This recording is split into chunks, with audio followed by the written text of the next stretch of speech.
Welcome to the Turning Lemons into Lemonade podcast.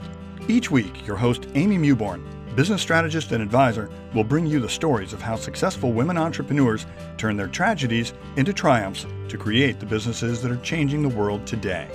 And now, your host, Amy Mewborn.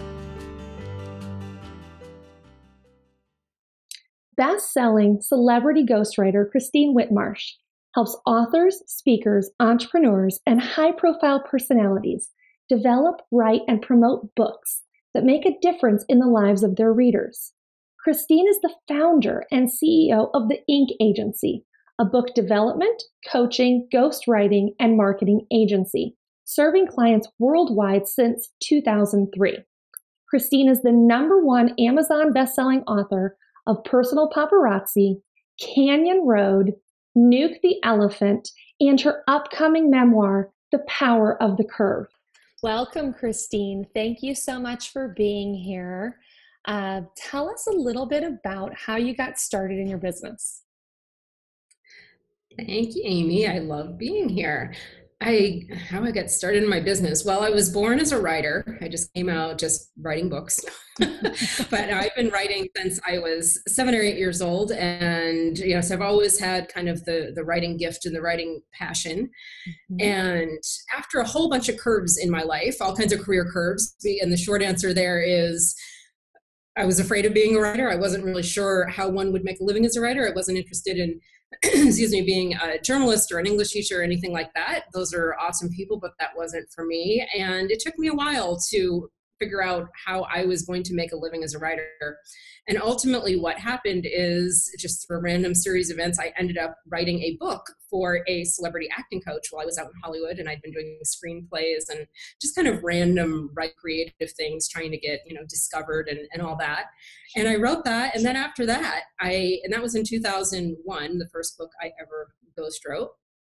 And after that, it just turned into a series of kind of odd freelancing jobs, writing jobs here and there, until my mom, and all of her genius that moms have, said, you're kind of like a corporation unto yourself. You're like Christine Incorporated. You're doing so many different writing things for different people. And Christine Incorporated, Christine Inc., INC, Christine Inc., INK writing. So I founded I don't want to be crazy.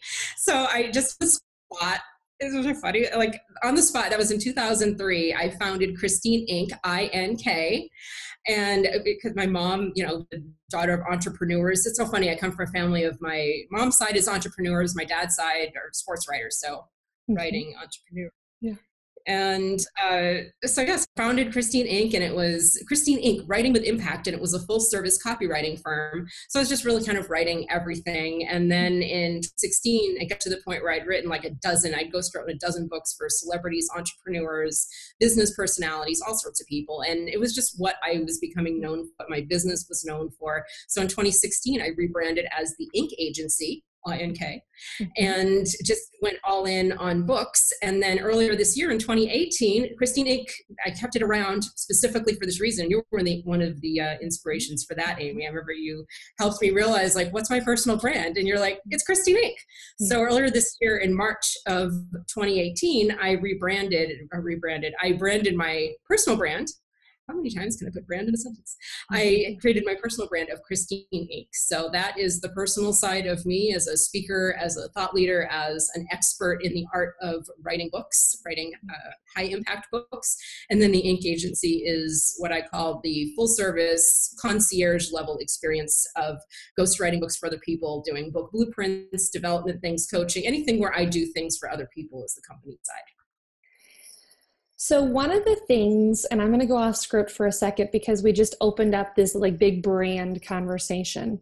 One of the things that I think as women entrepreneurs we really struggle with is how to have a brand, because a lot of times we have a business brand and then we have a personal brand, whether we realize it or not. And how do those kind of intermingle? So tell me, how did you kind of come to the point where Ink Agency has a really cool look? And anyone that has not been to that website, it's this fun, quirky, just totally cool website. And then you've got Christine Inc. And the thing that I love about both of your brands is that you're a little bit quirky. And so, one of my favorite images of you is of you peeking over a book. And, just all of those things. How did you come about building those two brands and really being able to separate them? I think it was more, they emerged more than me building them. And this is why I think I was reading an article by Sheryl Sandberg who was saying, she was kind of doing the argument against having a brand, saying a brand kind of, it develops organic, but it's not something that you really create on day one of your business. And I would actually have to agree with that, because Christine Inc. is something that emerged over the years. That is, the person behind the business, because I was actually talking to my own ghostwriter about this for my memoir that's coming out next year. And for a while, it was just easier for me to hide. I don't know if hide's the right word, but just kind of be the CEO of a business where it's like, I have, the company, I'm writing services for, writing books for clients and providing services. And it was a really big step for me actually this year to step out and realize like the person behind the company is not just a CEO and founder of a book services company. The person behind the business, who's me, is an expert in the art of writing a quality book, an expert in coaching people to write these books, inspiring them to jump off creative and share their story and change the world. And how passionate and fired up I get talking to people, especially people that are, they have that big idea and they're not sure, if they should put it out there, how to put it out there, all the potential things that can happen with their book idea beyond the book, outside of the book. And the personal brand is the person that is just like, come on, let's jump off a cliff together. I'm going to do this with you. I'm going to help you write your book. It's going to be awesome. So that really is, I wanted to really, when I created the Christine Inc. personal brand, I wanted to recreate the experience of having a conversation with me, which you guys are all seeing right now. This is what it is to have a conversation with me. So that's what Christine Inc. personal brand is. And the Inc. agency brand, which you said is quirky, but it also is a little bit more low key. It's, it's an edgy version of like, come into my lobby, I'm going to write your book now. And you're not going to have to do anything, because those are my jet setters, my celebrities, my VIPs, my business CEOs, the ones that don't have time to do their own laundry, let alone write a book that's going to change the world. So that is, yes, that's the, the concierge at a 5-star motel experience of writing a book. And Christine Inc. is the, we're going to do this together experience of writing a book. I love that you say that they each kind of emerged. And we live in this time where we do business. We've gone back to doing business with people way more than we do with companies, because nowadays we're all so accessible by video, by Facebook Live, and all these other modalities. And so I love that you just basically described that these brands kind of came over time and they reveal themselves. When you first launch a business, you have no concept of what your business brand versus your personal brand often look like. And it's really hard sometimes to ask someone to go out and do that. So that was tremendously profound. Okay. Tell me what has been the biggest struggle in growing your business as a whole? The biggest struggle for me has been, because I'm I used to be a lot more polite than I am now in terms of listening to everybody else's advice and believing that it had something to do with me.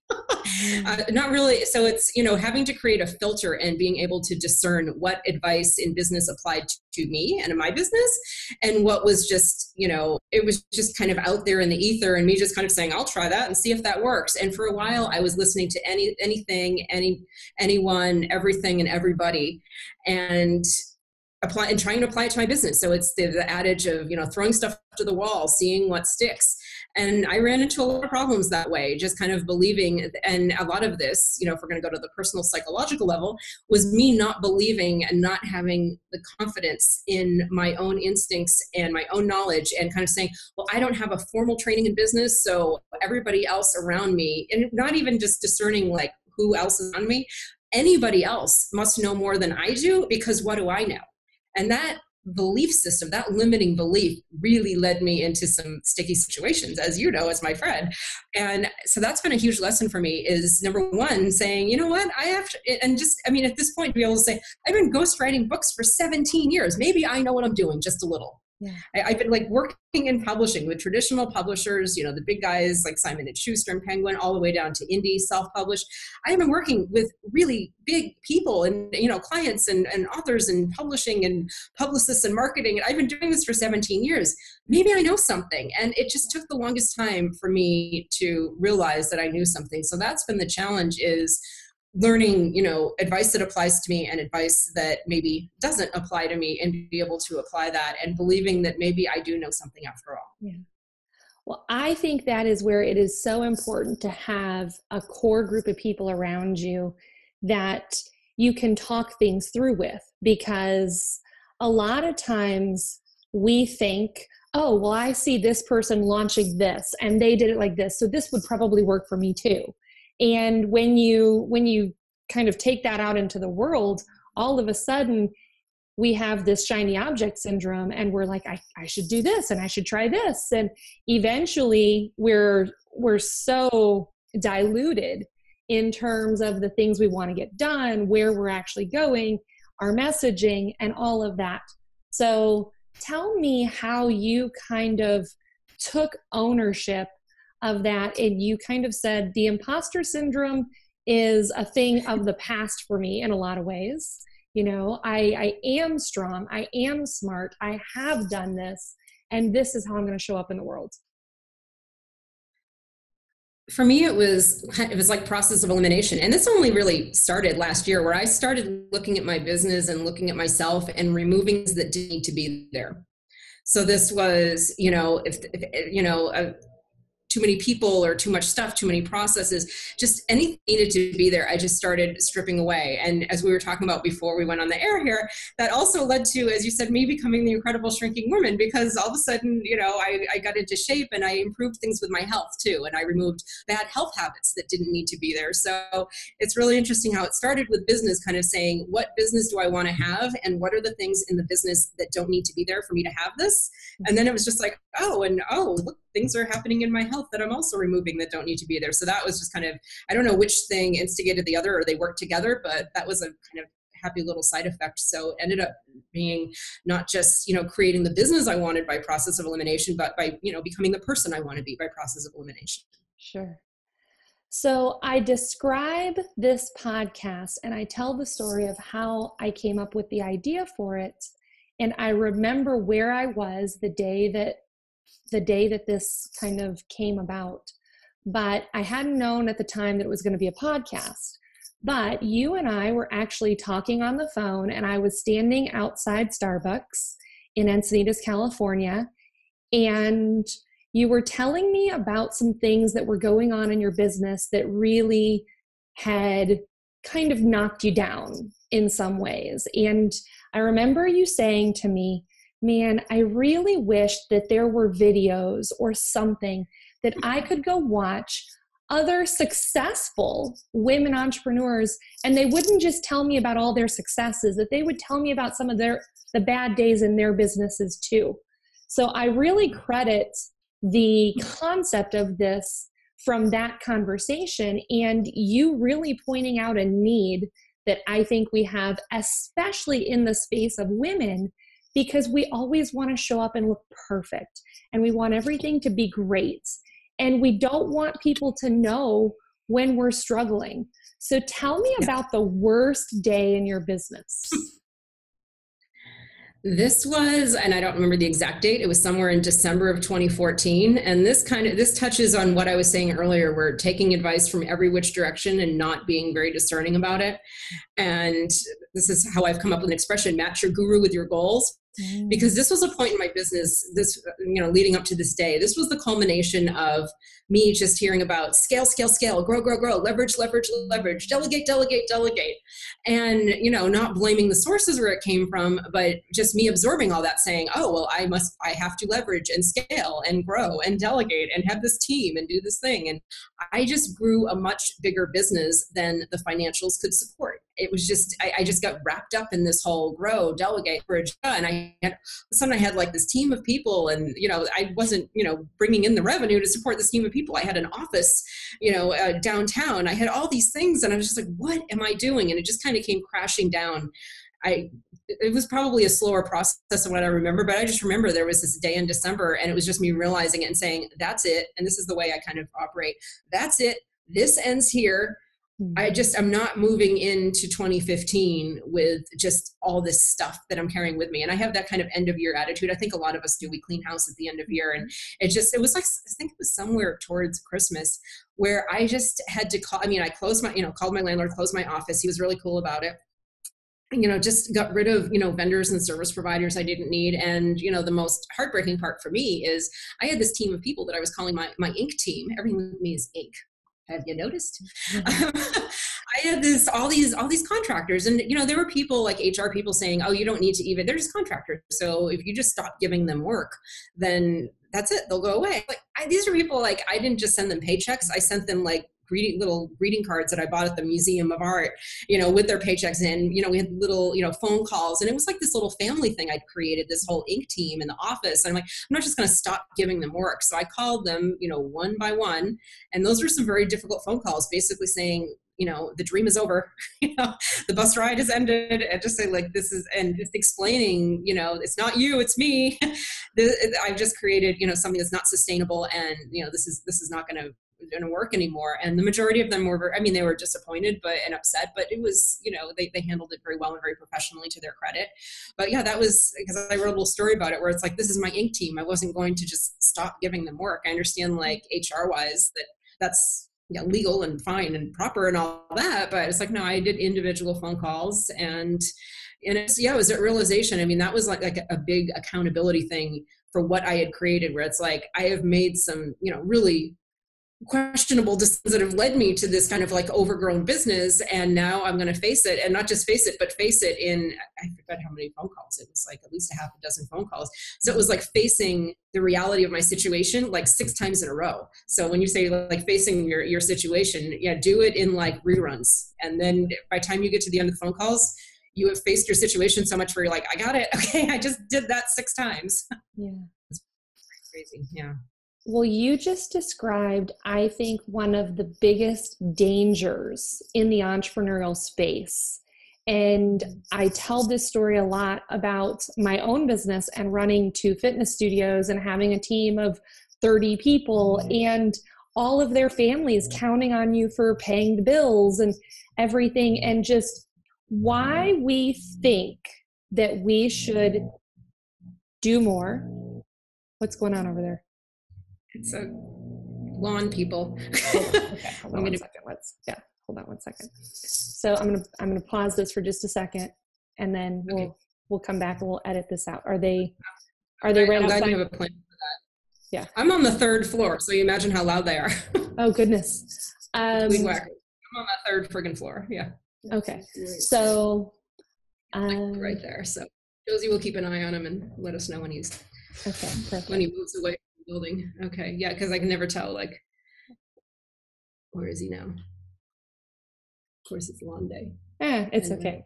Well, it's just a little while ago. Just a little while ago, we had someone show up and they were pounding on the back of my house. So, Awesome. Great. All right. So I will go back and edit. I will go back and edit all that out. You're very good at all the techie stuff.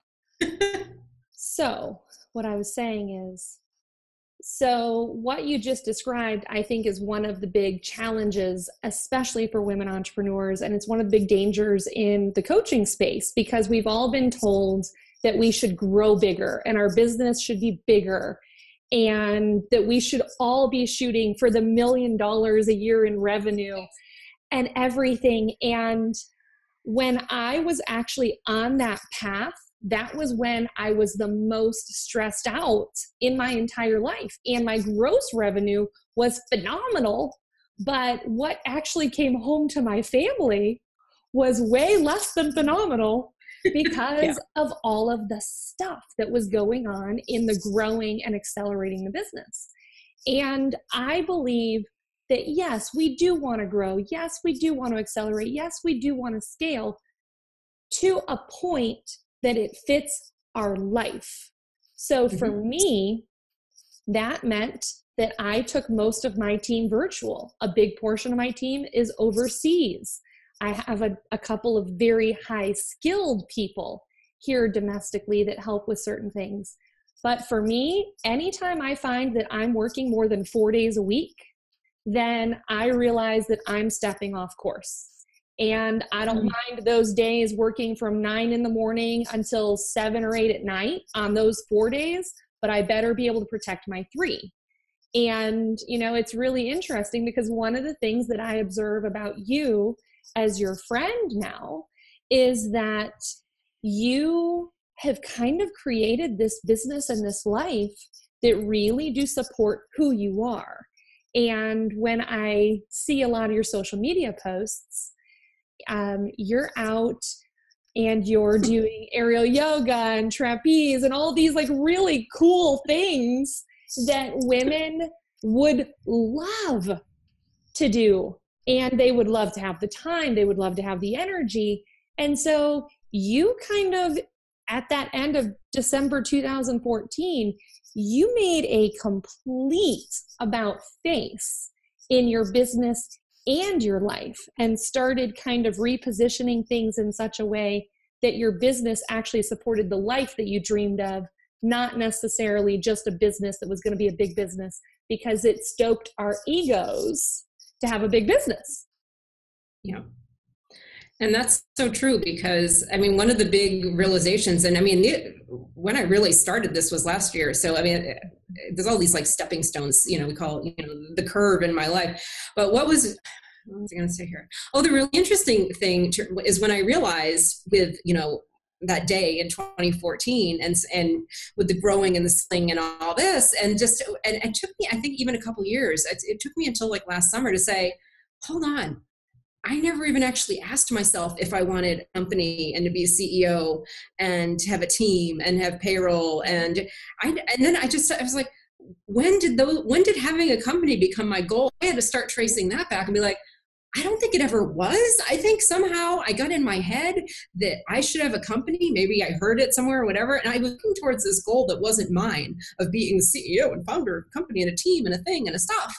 And then all of a sudden, it was like last year when I moved here, when I moved cross country from Reno to Jacksonville, Florida, all of a sudden when I had that clarity, and I think the clarity of space and distance, because the majority of time in my business was actually spent in Reno. So I think a lot of it was just, separation and clear-headed and looking at my whole business. And I did a complete reevaluation. So it wasn't just in 2014. I'm talking about like September of last year, September of 2017 was a huge reevaluation in saying, all right, what do I want my business to be? And that's when the personal brand came about. That's when Circus, my aerials came about. And just, I want a life that I'm happy with. And if that means me almost becoming more than anything, especially compared to more than what I was before, really essentially becoming a solopreneur, which for whatever reason during the scaling years, I thought solopreneur was a bad word. And now it's like my favorite word in English language, other than book. So becoming a solopreneur and just, you're not solopreneur. I still have, people that help me with things, but it's like, I'm in charge now. And and this, anybody who knows me knows how much I love working with my clients. And I think there was that detachment that was happening where I was like the CEO and I was supervising projects and I just wanted to jump in on all of them. And I was told that's bad because you're supposed to delegate. It's just like, but I just want to jump in because I want to love on all my authors all the time. I want to love on my clients and I have ideas and creativity. So I kept jumping in. And that was of course ruining all the, delegating part because I just wanted everybody to be my client and just love on everybody at the same time. So now it's really cool because, running my business my way where I do have a hands-on approach with all my clients and I'm able to just do what I want. I was able to do what I want, but just really do it in a one-on-one manner. This is a much happier experience for me because there's no more like supposed to and should. There's no more like, oh, you're supposed to just be delegating and having your team take care of that. And it's like, but I want to do it. And I want that to be okay. I want that to, not be like bad CEO. So you just used 2 words that I think are words that play over in women's heads all the time, and it's supposed to and should. Mm-hmm. And It's amazing that those are often the words that are driving a lot of our decisions, and we don't even know it. We're getting up in the morning and we're like, well, I'm supposed to do this. Well, I should do this. And then at the end of the day, You haven't done anything you wanted to do because you did a whole bunch of shoulds. And you just described literally taking control of your life, taking control of your business, and saying, I'm not going to keep doing the shoulds. I'm going to do the stuff I want to do. Yeah. And I love that. And imagine running a whole business based on shoulds for 5 years. And it's not a mystery at all as to how I ended up, in that at that day in 2014, because I had been running a business of shoulding for so long that I ended up under a pile of it. And I just really quickly, because I don't want to forget, here's the really thing about you know how I just merge everything together, personal brand, professional brand, and also in this case, passion. So we mentioned my aerial stuff a few times. That's absolutely inspiring my authors to the point where I've merged. It's not a side thing anymore because now I perform, and you know me, I do things 100%. Side performances I'm doing, and 2 of my clients are now taking aerial classes because of me, a coaching client and a blueprint client. One client and friend came out to visit me in December, came into class with me, and recently a networking person who I just met through a friend of a friend on Facebook, and she was up in the area visiting, and instead of going out for networking coffee, she came to circus class with me.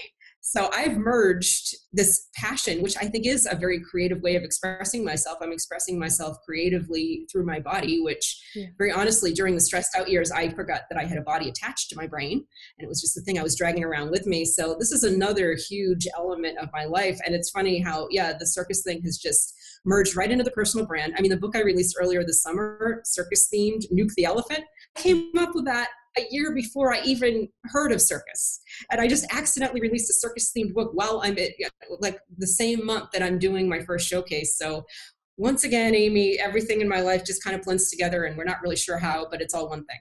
Yeah. But honestly, that I think is the description of a life that's in flow. That's a life that is intentional. And the thing about when we talk about The Secret or we talk about manifesting, when we talk about if it's something that comes into your mind, if it's something that you really feel passionate that you want to do, chances are God and the universe have probably already opened those doors, and there's something already waiting for you. It's just a case of you being aware enough to take the opportunities when they come. And that's kind of exactly what you did, is you just kept looking for an individual opportunity one at a time to take you to a different road, a different state, a different lifestyle. You post a lot now that you're on the beach. That didn't happen often in Reno. No, not really. And it's, what's really interesting is you're talking about the awareness that leads you to making these decisions, and it's the shoulds and the supposed to. Those are really big walls that keep you away from your awareness. Love that. So tell me, what is your secret sauce? What do you bring to the world, to the author space? How do you show up that is different than everyone else in your industry? Brag a little bit. Yeah, the thing. I mean, I was just talking about this in a video. I help people uncover much bigger ideas for books and beyond. When I say books, with me, book is always the first step. Most people have much bigger ideas for the impact they want to have on the world, for the influence they want to have on others, for a paradigm shift. They have something big inside of them. And when they come to me, it's really funny, and especially with celebrities, who, they think that they know what their book is going to be. And I'm just like, yeah, that's like 10% of it. And they go, and I love that, where I'm just like, yeah, now here's the other 90%. I say, here's how you're going to change the world. And they go, wow. I love doing that. That's the thing that wakes me up.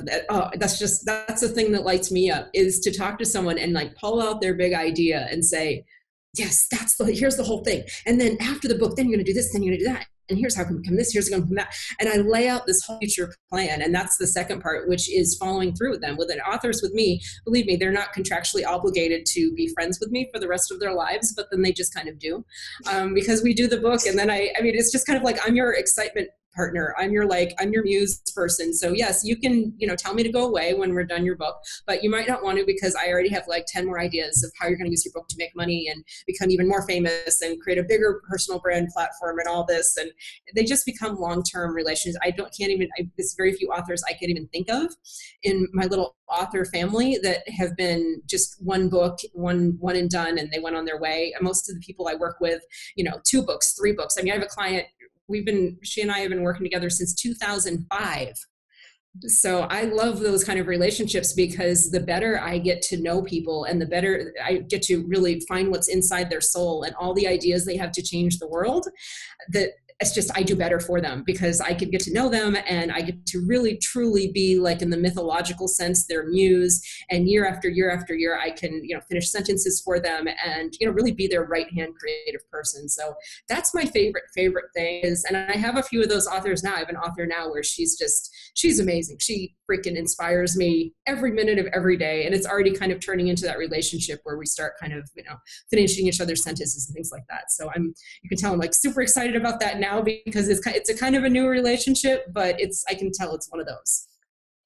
Do you know by any chance, and I'm asking you this totally off the cuff, so if you don't know this, then audience, please don't hold her responsible, but do you know what the percentage is of the population that wants to write a book? I think read 83% or something like that. It's somewhere between 80 and 85% of Americans feel like they have a book inside them. Yeah, yes. It's a pretty popular stat. And that's actually about the number that I was thinking and hearing as well. So just take a minute to think about that, listeners, that probably 83% of you are walking around thinking, I have something so profound and so powerful inside me that I want to share with the world. And I'm not even going to ask you this stat because I don't know how it would end up getting tracked, but how many people really take action to make something like that happen? And it kind of goes back to the imposter syndrome, that I can't, or I'm not good enough, or why me, or anything. But something you just described is, once someone does it once, there's normally multiple books in them. And, they realize that this was an amazing experience. I loved imparting wisdom on someone else. And I love the fact that even though I can't individually work with every one of those clients can get a piece of my brain for, somewhere in the neighborhood of 10 to 20 bucks, and how amazing is that? So tell me, what is the number one resource that you've had in your life or in your business that you feel has led to where you are today? Oh my gosh. Do you have a favorite book? Do you have a favorite book? Do you have a networking group that has just lifted you up as you went along? Have you had a business coach, or what have you had that you would say has really led to the growth of your business? Well, I don't know about the growth of my business, but in terms of my career, I think of my career as a professional storyteller. And I think it was my library card I had as a child. That was a very important resource. Mm-hmm. That sparked my imagination. Business sources, there's just so many. There's so many. And what's really interesting about my authors, you can probably tell that so many of them are visionaries in their own right, in their own field. And I learned something, I would say, is the answer, my stable, my family of authors is the answer to your question. Because if you put them together and put all their knowledge and inspiration together, you heard how just excited I got about that, one particular author I'm working with, and the knowledge and experience and lessons and insights and life philosophies that these people have. And I get to talk to them and then write their books for them. And I just feel like at the end of the phone call, I'm like, I should be paying them, because this is what and I don't even think that's an imposter syndrome thing, because they should be paying me too, because 17 years of professional writing experience. Yeah, I know how to write your book. And that's, yeah, okay. But really the stuff that they teach me, so they all kind of become my mentors, and not really, official capacity. Like one of my clients, one of my, celebrity guys, he's just, this loud, crazy rock and roll star. And he just knows how to make life happen and just, take a chance and live, and just really live your life out loud is what he's talking about. And here's an example is, the night of my aerial showcase, my first, aerial showcase in July. After the performance, before I even posted it on YouTube, before I did anything, the very first thing I did was text it to him. I sent it to him and I said, I want you to see this first because you did this. Wow. That's amazing. And I can tell you're getting emotional as we're talking about this. And that's one of the things as you really surround yourself with the amazing people that bring out the best in you, you can't help but just be inspired to show up and be better and be the best version of yourself because these other people expect it of you because that's what they see in you. Yes. That's amazing. Yay. Yay for circus. So what one piece of advice would you give a woman business owner, whether she was new in business, maybe she's been in business for a couple of years, and she's just not to the place that she thought she was going to be in any area of her business or life? What would you tell her? Well, this is one of the things I'm talking about in my memoir, and hopefully it applies because there's a different approach that I want to encourage people to take, not different as an alternative, but in addition to, we do financial goals, we do business goals. Where do you want your business to be in 1 year, 5 years? We're really good at that. Well, we think we are. And sometimes that's hard to do. Sometimes it's, you're plotting financials and hard, concrete business goals. And questions that I want to inspire entrepreneurs to ask is, who do I want to be in a year, 5 years, 10 years? What impact do I want to have on others? What influence? How do I want to influence others around me in my industry, in my tribe? How do I want to influence and impact people? Who do I want to be? What role do I want to play? And that comes from a being place more than a doing place. And I think that's the question I would have, questions that I would have an entrepreneur ask herself, and kind of reverse engineer there, because we might not always know, what we want our financials to be in 1 year, 5 years, 10 years, or what exactly do I want. I always struggled with this, to be honest. What do I want to be happening in my business? And I didn't have the answer to that. So I just grew the heck out of it. And that wasn't the answer either. So we don't always know the concrete answers, but sometimes if we really sit down and think like, well, who do I want to be and how do I want to influence others in my space? Sometimes it's easier to start with the B questions before we get to the do goods.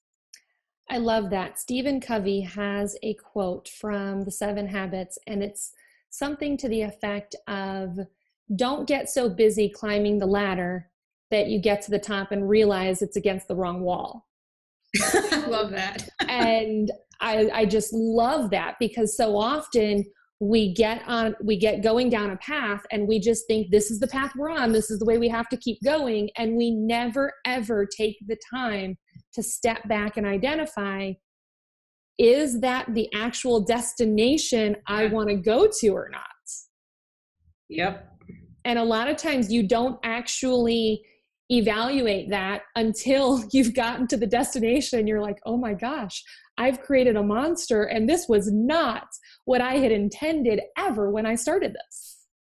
So. And that's such a great point, because see, that builds on what I'm saying perfectly, because I think it's easier to define being checkpoints. And doing, you can look at your financials and your business goals, but being, you might not know exactly if the ladder is against the right window or whatever the analogy is.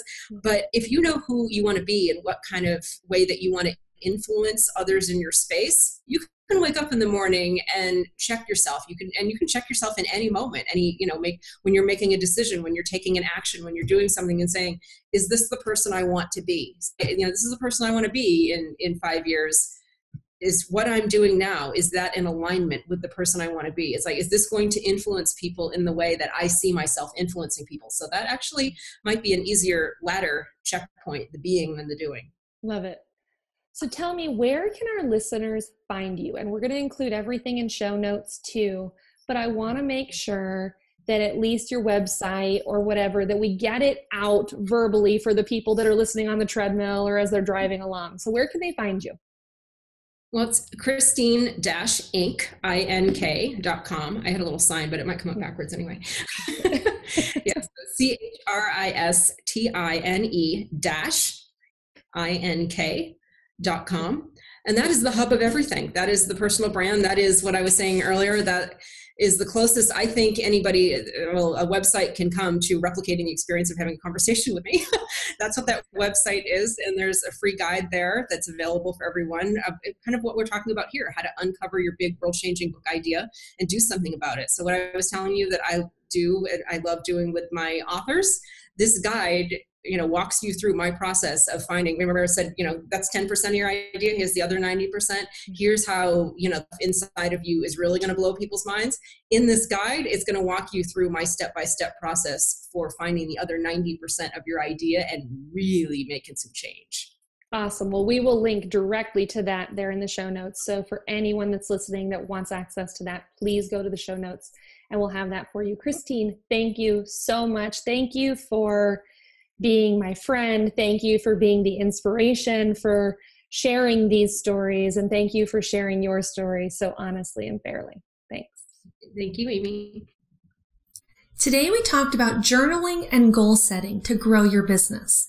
If you would like our free template that you can download to write your goals and keep track of everything that's happening in your business, you can get it in the show notes at lemonadepodcast.com. Thank you for listening to Turning Lemons into Lemonade, where women go for support and encouragement to hear how other women business owners turn their setbacks into successes to create 6- and 7-figure businesses. We look forward to seeing you next week.